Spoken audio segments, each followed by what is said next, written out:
I'm reading this. African American voters accounted for Obama's entire margin of victory in 7 states: Florida, Maryland, Michigan, Nevada, Ohio, Pennsylvania, and Virginia. Without these states' 112 electoral votes, Obama would have lost decisively. African Americans also accounted for almost all of Obama's margin in Wisconsin. Now, that is some interesting information. Some analysts think that 2012 was a fluke, and that black voters are going to stay home and that the rates will decline once Obama is not on the ticket. And that remains to be seen. It's one of the questions I'm looking at and will be reporting on after the dust settles on November 9th. And I don't know what we're going to find. But I suspect that our voter rates will actually remain high. Because I sense that there's something that is perhaps irreversible. There is a sense of discontent out there in the land. I'm sure you have felt it too. You have activists, you see them taken to the streets to demand better from our leaders in Washington and our leaders on Wall Street. That's what the Tea Party was about. That's what the Trump phenomenon is about.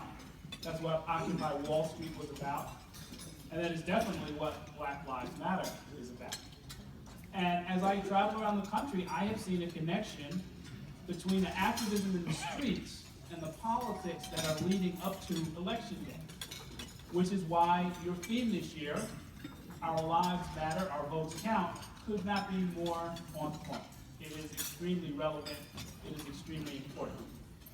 We have seen an upsurge of political activism from coast to coast as local activists protest what they see as unjust or at least questionable killings and other suspected misconduct by law enforcement. Black Lives Matter movement is driven mostly by younger people, and I know there's been some tension between those activists and people like NAACP activists who have been in the fight for a long time. And believe me, I understand the frustration that many of you feel at how some of the younger activists do their business. Many of them don't plan the way we think that they should, or create an orderly structure so that you know who's in charge and who's accountable for different things. I've seen demonstrations where people start marching with no idea who's leading the march, who's in the march, what they're going to chant, or where they're going to go. That is definitely not NAACP style. That is not what I grew up seeing. And of course, there has been the needlessly overly generalized rudeness and confrontation and disrespect for law enforcement, which is a problem for me on many different levels. It's not just politically unwise, but I am the son of an NYPD officer who's retired. His birthday, in fact, was yesterday. I am the brother of retired NYPD detective Pamela Lewis, who's here with us tonight.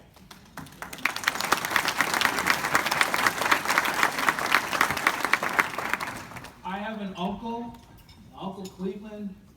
He's really a cousin. I have other cousins. I'm the son, brother, uncle, and cousin of cops.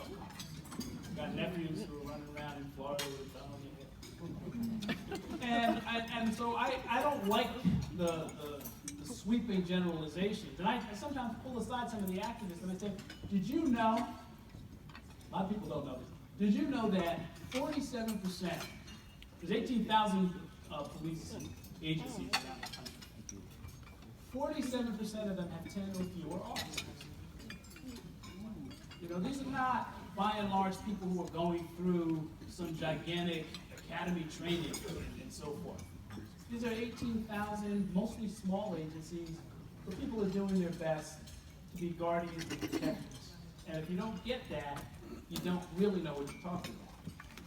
Now, there's a lot of room for improvement, and I want to talk to you about that. Many Black Lives Matter activists are disdainful of electoral politics, and this is where I really have a problem with some of what they do. Although there is room for us to work together. A lot of them don't want to register voters. They don't want to back candidates. They don't want to do the hard bargaining of working with people and say what policies can we put in place to start to change things now, or in the next 6 months, or in the next 12 months? But don't let the differences of style confuse you.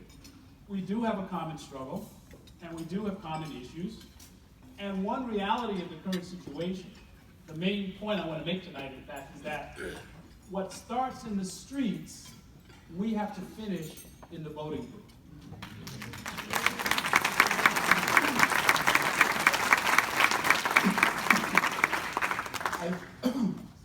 4 examples for you. Talking about activism that triggered pivotal elections in Chicago, Cleveland, Jacksonville, and Brooklyn. Chicago, in October 2014, a disturbed teenager named LaQuan McDonald was shot 16 times at close range by an officer named Jason Van Dyke. It was a chilling video, you may have seen it, captured on a police dash cam. The Cook County prosecutor, Anita Alvarez, sat on the video for 13 months and only released it to the public hours before a judge required the release of that video. It set off major demonstrations on the day after Thanksgiving that shut down the Magnificent Mile shopping area of downtown Chicago. We were there, my lovely wife Juanita, our son Noah. We went down there to see some friends and enjoy the holiday. And where was our hotel? Right there on the Magnificent Mile, in the middle of the chaos. Dad had to run off and do some work, and it eventually settled down and we did see our friends. But Van Dyke was, in the end, arrested and charged with murder. But demonstrators pointed out that Alvarez had a pattern of prosecutorial misconduct. Exhibit A was her insistence on fighting against the exoneration of a man named Daniel Taylor, who was a man who spent more than 2 decades in prison for a double murder he could not have committed. Alvarez, the prosecutor, ignored police records showing that he was in jail at the time that the killings occurred. And a judge eventually did justice, freed the innocent man over the objection of the prosecutor. So street activists and old-line civil rights leaders like Jesse Jackson worked to defeat Anita Alvarez at the next election. And in March of this year, in fact, she was voted out of office and replaced by Kim Fox, the first black woman ever elected prosecutor in Cook County.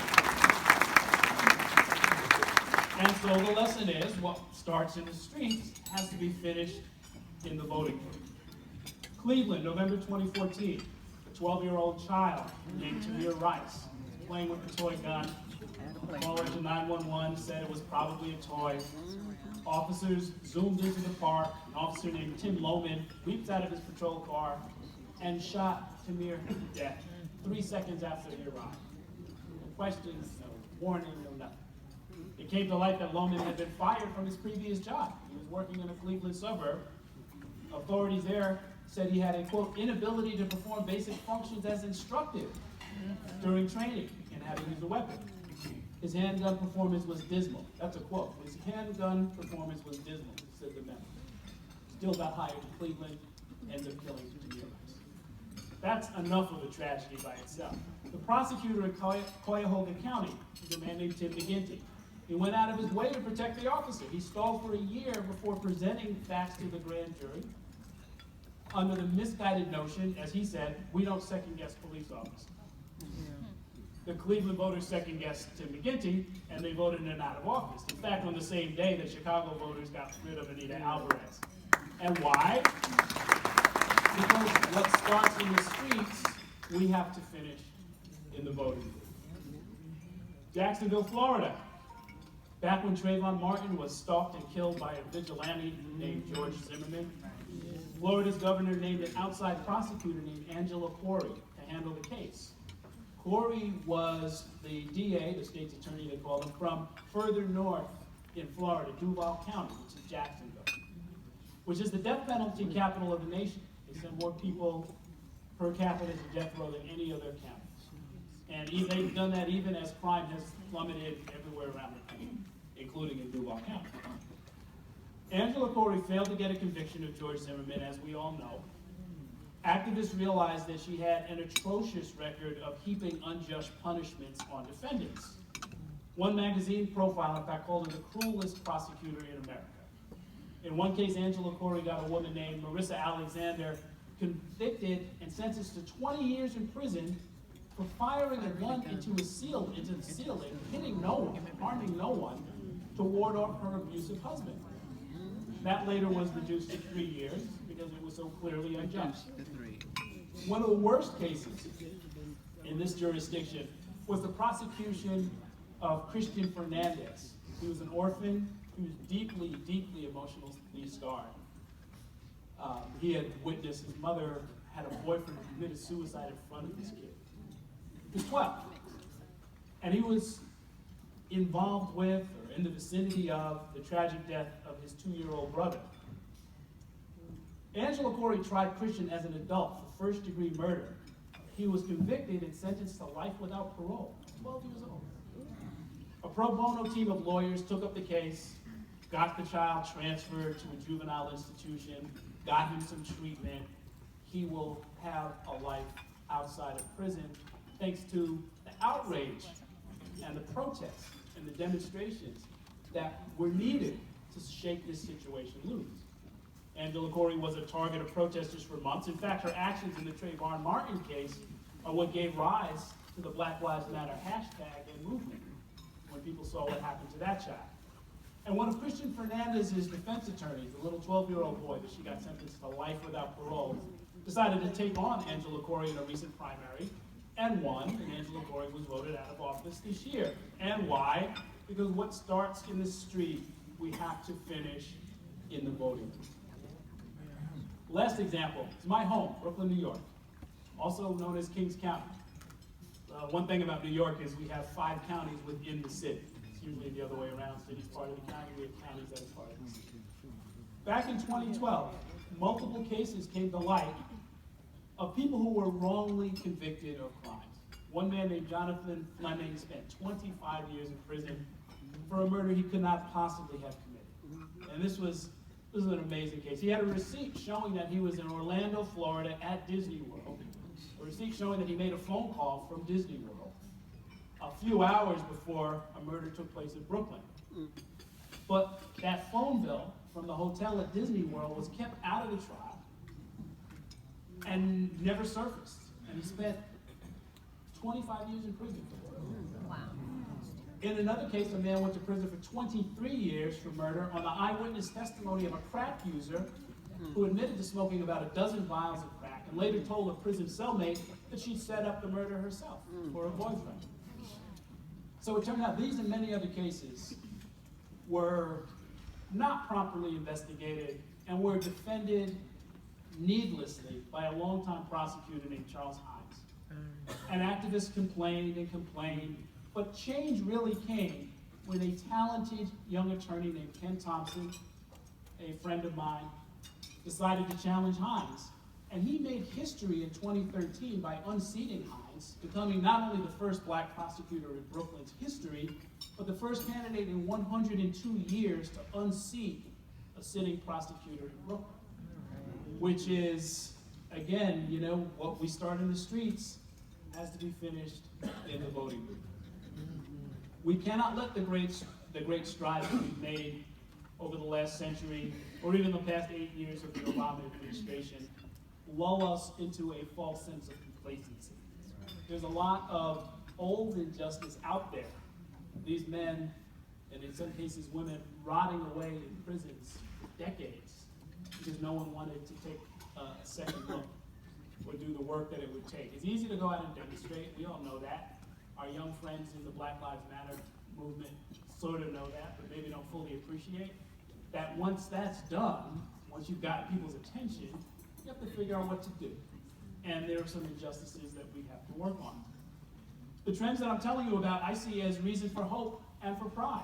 I'm glad that people took these horrible, screaming injustices and did the tough work of figuring out when's the next election, let's go register some voters, let's go knock on some doors, all the stuff that we all know how to do. And of course, our work is not yet done.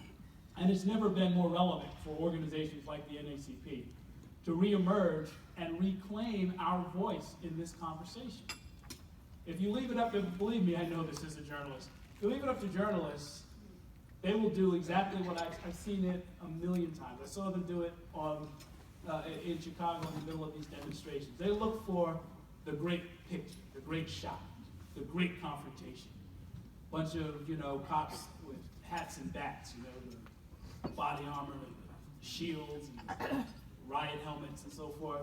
And the activists who are facing them, and they try and get the right angle and get the right color and the right emotion in their face, and splash that all over as the whole story. And it's not the whole story, and it never was. And we can't let that be the story that's told, because there's a lot more going on. I promised my wife that I would not throw out a quote from Martin Luther King. She's sat through so many of these. But really, no one said it better than he did. There's nothing more dangerous than to build a society with a large segment of people in that society who feel that they have no stake in it, who feel that they have nothing to lose. People who have a stake in their society protect that society, but when they don't have it, they unconsciously want to destroy it. I would change one word of the great man's quote. I don't know if they unconsciously wanted to destroy it. We have a lot of people out here who very consciously want to tear down what has been built in this country. So I think we are at a crossroads, not only as members of this mighty organization, but as members of Black America. This is the moment that will define or redefine our history for many generations to come.